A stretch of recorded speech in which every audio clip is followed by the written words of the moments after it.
c'est toujours moi pour la suite de mes petits épisodes. Et là, je vais aborder le comment se passe une séance de numérologie lorsque vous me contactez, que vous me demandez, voilà, je voudrais prendre un rendez-vous. Comment, concrètement, est-ce que ça se passe?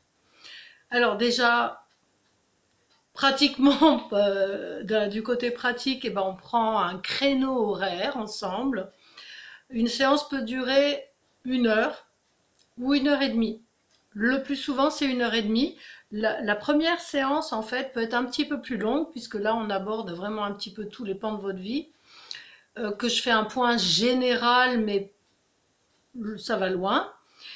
Donc 1 heure et demie en général, et une séance d'1 heure, c'est, je dirais, plutôt consacré quand on se recontacte, enfin vous me recontactez pour les mises à jour, les annualisations, etc. Quoiqu'une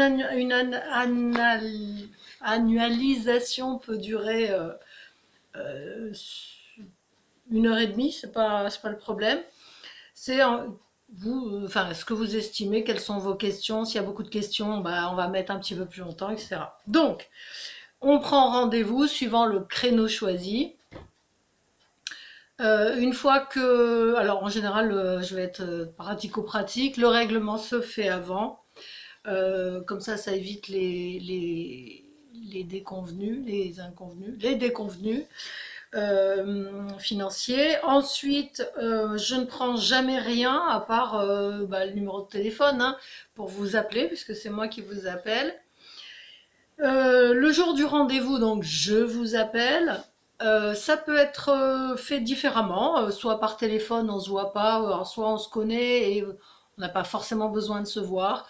Il y a des personnes qui disent ah non non moi j'aime vraiment pas, j'ai besoin de vous voir.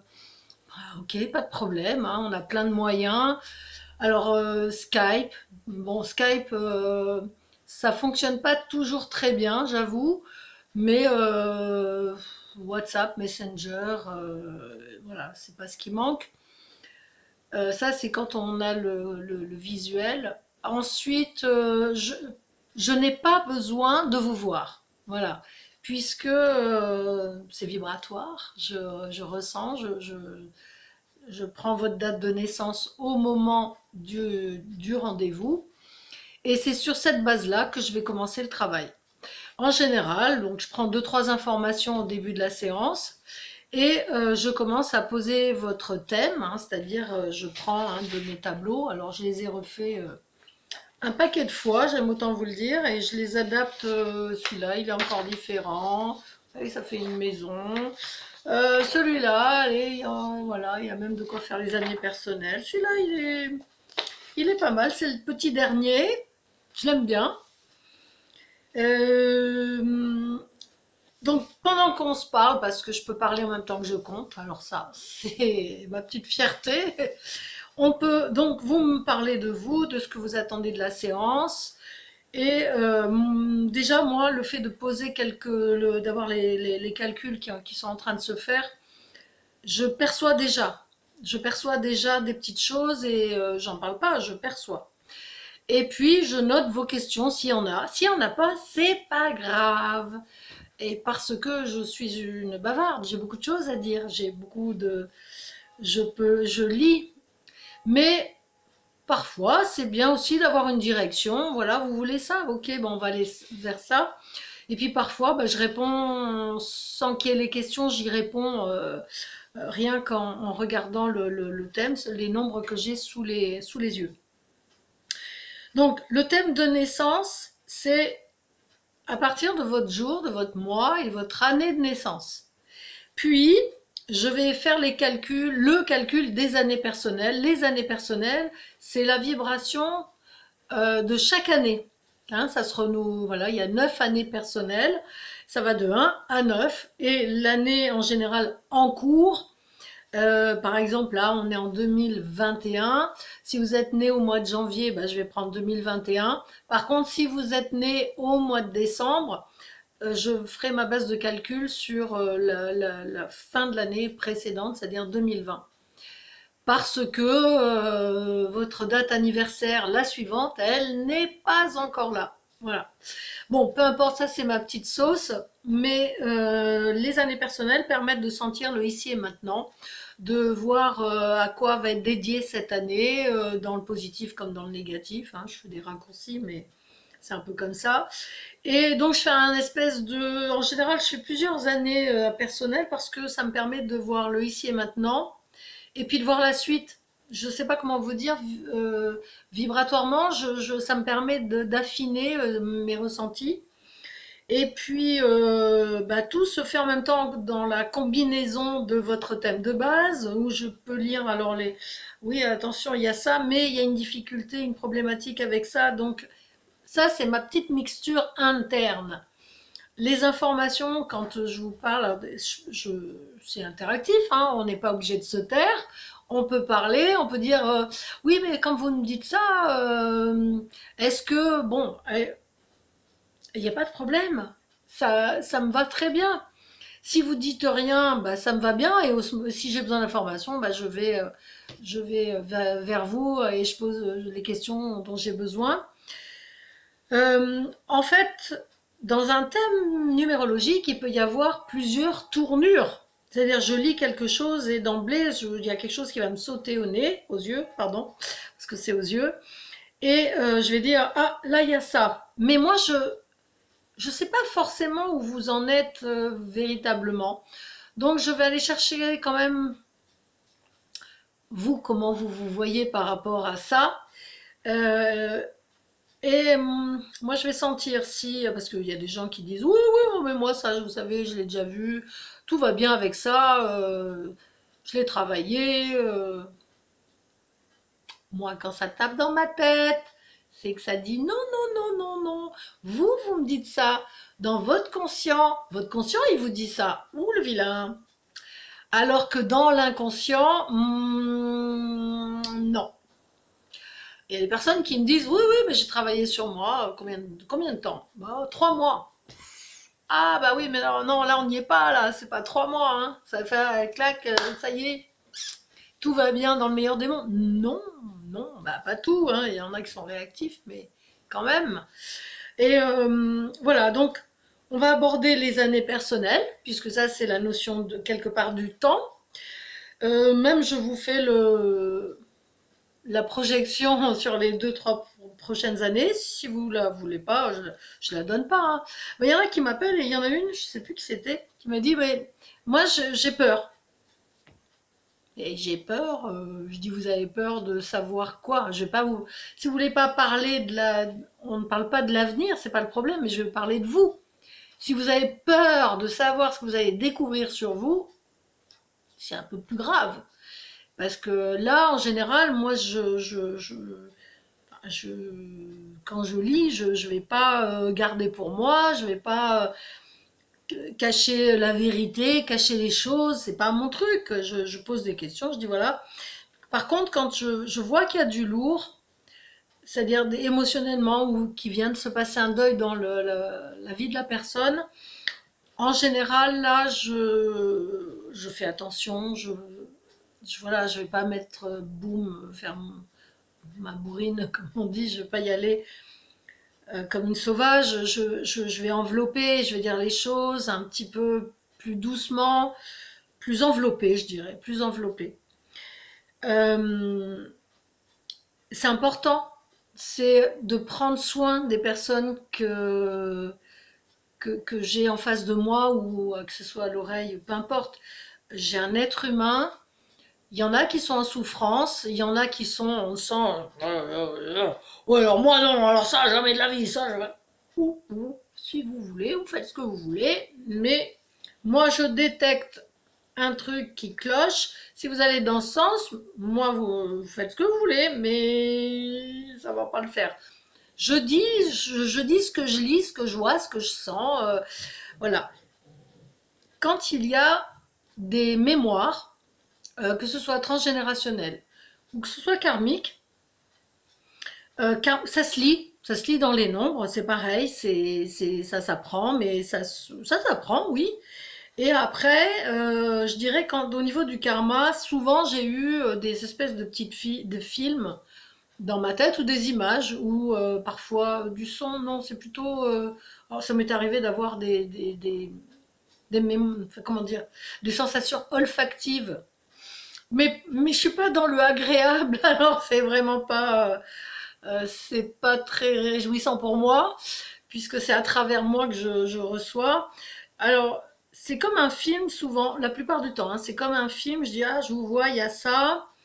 Donc je donne ce que je vois, je n'invente pas, je lis le film que j'ai dans la tête et je vous le redonne. Et puis alors la plupart du temps on me dit ah bah oui ça me parle, oui, et puis déjà on me l'a déjà dit, ah, ça fait 2 fois. Bon bah peu importe, j'ai envie de dire ce que les autres ont dit. Moi c'est ce que j'ai sur l'instant. Qu'est-ce que j'ai donc les années personnelles, ça c'est bon, 9 années. Puis le thème, alors voilà, quand il y a des questions, je vais axer d'abord sur les questions, mais je vais aborder les questions avec les problématiques que je vois. C'est-à-dire, oui, vous pourriez bien vous libérer de ce truc-là, mais il faudrait agir de cette façon pour essayer d'enlever les nœuds qui sont là. Et, enfin, les nœuds, des fois, c'est les nœuds dans la tête, c'est-à-dire la façon dont on fonctionne, soit à l'envers, ou dans l'incohérence ou dans la non-compréhension d'une situation. Donc j'essaye d'éclaircir un petit peu tout ça quand il y a des questionnements. Et s'il n'y a pas de questionnement, ben voilà, j'essaye d'éclairer les choses qui peuvent aider la personne dans son développement, soit spirituel, soit sur, je sais pas, voilà, vous savez, vous avez telle capacité, est-ce que vous vous en rendez compte? Est-ce que vous utilisez par exemple votre intuition? Je vous dis pas de vous installer en tant que médium, c'est pas ça, c'est est-ce que euh, est-ce que ce serait judicieux de, par exemple, dans la vie de tous les jours, lui de l'intuition, on l'utilise à bon escient. Ça permet d'avancer peut-être plus facilement avec un regard éclairé. Ensuite, il y a ceux qui, j'ai souvent moi des reconversions. Est-ce que c'est le moment? Je vais faire ça, mais est-ce que c'est judicieux? Est-ce que, alors voilà, c'est pareil. Donc là, je peux à la fois le lire, le ressentir et vous dire oui, non, voilà. Donc quand j'ai un doute, en fait, la plupart du temps, je fais un tirage de cartes qui va me permettre d'affiner ce que je perçois à l'intérieur. C'est-à-dire, je sens bien qu'il y a un couac, mais, donc les cartes, elles viennent me renseigner, c'est des informations en plus, et ça me permet oui, d'affiner, c'est le mot. Voilà. Mais la plupart du temps, juste avec la base numérologique, j'ai quand même, il y a matière. Voilà. C'est quand même mon dada. Ouais, c'est ma spécialité et je me sens à l'aise avec les nombres. Les cartes aussi, c'est pas le problème, c'est juste qu'il n'y a pas forcément de besoin. Et parfois, j'ai des personnes qui viennent me voir et disent ah, mais oui, mais on n'a pas tiré les cartes. Oui, mais ouais, c'est pour vous faire plaisir, mais j'en ai pas besoin. On va, on va juste découvrir la même chose que ce que je viens de vous dire en fait. Donc, mais oui, avec plaisir, allons-y. Voilà. Il n'y a pas d'obligation. Et quand c'est à distance, les tirages de cartes, c'est, pardon, j'ai l'éternuement qui arrive. Non, oui, oui, peut-être, non. Euh, à distance, en fait, je suis branchée sur vous. Donc quand je mélange les cartes, je pense à la question et tout simplement, c'est une question d'énergie. L'énergie, elle passe et les cartes vont correspondre à votre vibration à vous. C'est comme si je me mets, c'est à travers moi. Voilà, mais c'est vous à travers moi. Et donc voilà, donc ça donne une lecture aussi. Qu'est-ce que je voulais dire d'autre? Donc 1 heure et demie, ça passe assez vite. On peut enregistrer. C'est pas mal d'enregistrer parce que ça me permet de prendre moins de notes J'en prends quand même quelques-unes, mais plus le temps passe, en fait, moins je prends de notes parce que je trouve que ça coupe le flux d'informations, la fluidité. Mais j'avoue que de temps en temps, quand ça tape trop fort dans ma tête, alors je sais c'est un peu bizarre comme expression, c'est comme si je vais pas dire qu'on me tape sur la tête, mais c'est comme si il y a quelque chose qui me dit écris ça, écris-le pour que la personne elle le visualise et elle le garde, elle le garde. Donc voilà, en général ça se passe comme ça. J'ai changé de méthodologie, donc ça c'est ce que après je l'envoie par mail. Donc les tableaux officiels. Sauf que ben moi j'en ai un à moi parce que il rentre pas dans tout ça. C'est nouveau, j'ai découvert des choses et j'utilise constamment cette nouvelle technique, méthodologie, qui est plus affinée encore, qui me permet de mieux ressentir encore, de mieux voir la direction, de voilà. Mais ça, je vous le donne pas parce que ça va pas faire avancer le schmilblick, vu que si je vous donne une feuille avec des nombres, ça ne va rien vous dire, sauf si vous êtes numérologue. Et encore. Mais donc c'est pour ça j'envoie en général celle-ci et je prends quelques annotations et en général je mets pas mal de couleurs. Ça permet de mieux lire, ça permet d'avoir des, comment je dirais, par exemple, quand si par exemple j'ai du 8 partout dans le thème, je vais prendre le 8, il va être de la même couleur partout, et toutes les informations qui sont de la même couleur, et ben ça sera sur ce nombre-là. Vous, en quelque sorte, vous en fichez. Vous faites pas de numérologie, ce qui vous intéresse, c'est vos réponses. Mais parfois, je sais qu'il y a des gens qui ont gardé cette feuille, qui la gardent comme une trame, comme un fil rouge, et des fois, dans les salons, je les revois, ces gens-là, et qui me sortent la feuille qui a 7 ans et parfois plus. Elles l'ont, voilà, les madames l'ont dans le sac à main et ça sert de repère, en fait. Mais ça s'actualise. L'idéal, ce serait d'actualiser au moins une fois par an. Après, il y a des personnes que je suis très régulièrement. C'est un véritable accompagnement soit pour aider la personne dans un passage qui est un peu compliqué à vivre. Ça peut être une transformation, une séparation, une reconversion. J'en ai eu plusieurs comme ça a été plutôt dans des séparations. Et ça a duré peut-être 2 3 ans. Et après, une fois que la personne, elle est prête à s'envoler, elle a plus besoin de moi. Et ok, je suis pas quelqu'un qui pousse à l'addiction, du tout, du tout, du tout. Alors ça, c'est et je peste contre les thérapeutes qui, vous savez, qui voilà, qui vous agrippent et qui vous lâchent pas. Ça me dérange.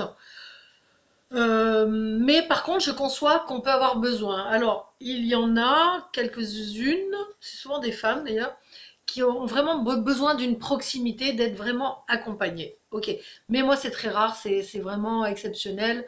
J'en ai une. Vous voyez, c'est pas. Mais je comprends parce que quand on est déstabilisé par des événements, on a besoin d'être épaulé.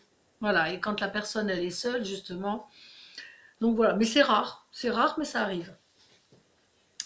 Euh, Ensuite, donc ça c'est pour les consultations. Qu'est-ce que je peux dire d'autre là, quand on me demande c'est quoi mon chemin de vie, qu'est-ce que je viens faire sur cette terre, et voilà, donc en fait on est tout le temps en apprentissage.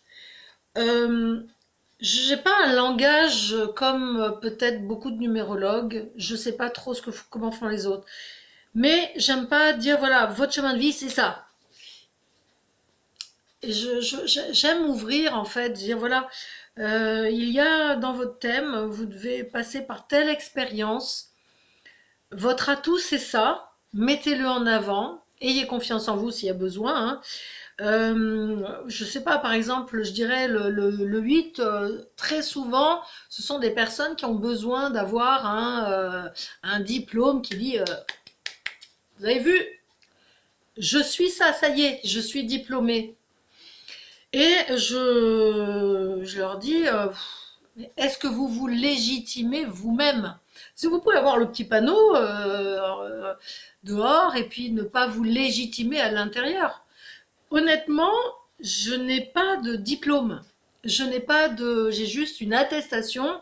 J'ai participé à un stage de numérologie en l'an 2007, mais je me sens légitime, parfaitement légitime dans ce que je fais. Euh, c'est moi, et puis avec les hautes instances célestes. C'est comme ça que je le vois. À partir du moment où les portes elles s'ouvrent, c'est ok, le chemin, je peux m'y engouffrer. Donc pour moi, c'est validé et je n'ai pas besoin d'un diplôme. Peut-être qu'un jour j'aurai une plaque, ça me fera plaisir, voilà, je serai affichée. Mais non, j'en vois pas l'utilité. J'en vois pas l'utilité. Peut-être, je sais pas, j'en ai pas besoin. Qu'est-ce que je peux dire d'autre? Donc en général, une fois que le bilan est fait, hein, bah, je vous l'envoie et vous pouvez le relire comme vous voulez. Si vous avez enregistré, bah, vous pouvez réécouter. Alors, je n'enregistre pas parce que j'aurai une trop grande masse de travail derrière chaque consultation. Mais par contre, les stages de numérologie, eux, sont enregistrés maintenant, soit par vous, soit par moi. Quand c'est sur Skype, c'est beaucoup plus simple, effectivement. Quand ça veut bien fonctionner, c'est pas toujours le cas. Euh, Qu'est-ce que je peux dire d'autre? Les nombres, ben, ça va être l'objet d'une autre vidéo. Mais voilà, une consultation, ça se passe comme ça. Parfois, il y a une indication qui dit, voilà, si vous faites un travail thérapeutique, ça peut être bien. Et c'est vrai que je parle quand même de ce que je fais à côté, des constellations individuelles. Récemment, au vu du confinement, des plusieurs confinements que nous avons vécus, je voulais voir si cela pouvait fonctionner à distance. Bonne nouvelle, ça fonctionne très bien. J'ai fait le test il y a une semaine avec une amie et ça fonctionne vraiment très bien. Donc, au lieu de faire en présentiel, je trouve que c'est aussi bien aussi en distanciel. Parce que bon, d'abord je n'ai pas de cabinet, c'est chez moi et donc bah, les énergies que vous m'amenez de l'extérieur vers chez moi sont, ah, je sais pas, si vous ramenez des choses un petit peu négatives de une entité. Parfois j'aime bien cette notion de distance parce que ça me protège aussi, parce que je nettoie quand même régulièrement ma maison. Mais j'aime bien le distanciel. Ceci dit, on peut capter pareil, hein, quelque chose de noir, puisque ça m'est arrivé une fois, et je peux... Pour un esprit cartésien comme moi, j'aime autant vous dire que ce vécu-là, je l'oublierai jamais. Hein. Je terminais une consultation, j'étais vraiment sur la touche finale, et d'un coup, je reçois comme un truc dans le ventre, et là, je me dis, ouf, c'est que je pouvais plus. Je pouvais plus parler, je pouvais plus respirer, je pouvais plus... Et je commençais à me plier en deux de douleur. Et j'avais une consultation qui démarrait un quart d'heure après. J'ai jamais vu ça, jamais ressenti ça, mais ça m'a couché. Ça devait être en 2015 ou 2014, un truc comme ça. J'ai appelé à la rescousse tous mes amis énergéticiens pour me déblayer ce qui était noir. Enfin, ça, il a fallu que je fasse un gros travail derrière. J'ai pris sur moi pour la séance d'après tenir droite à bien être bien ancré, positionné le plus possible. Ça a été assez compliqué, mais voilà, c'est là que j'ai pu percevoir que le distanciel, on peut capter du noir aussi, du négatif.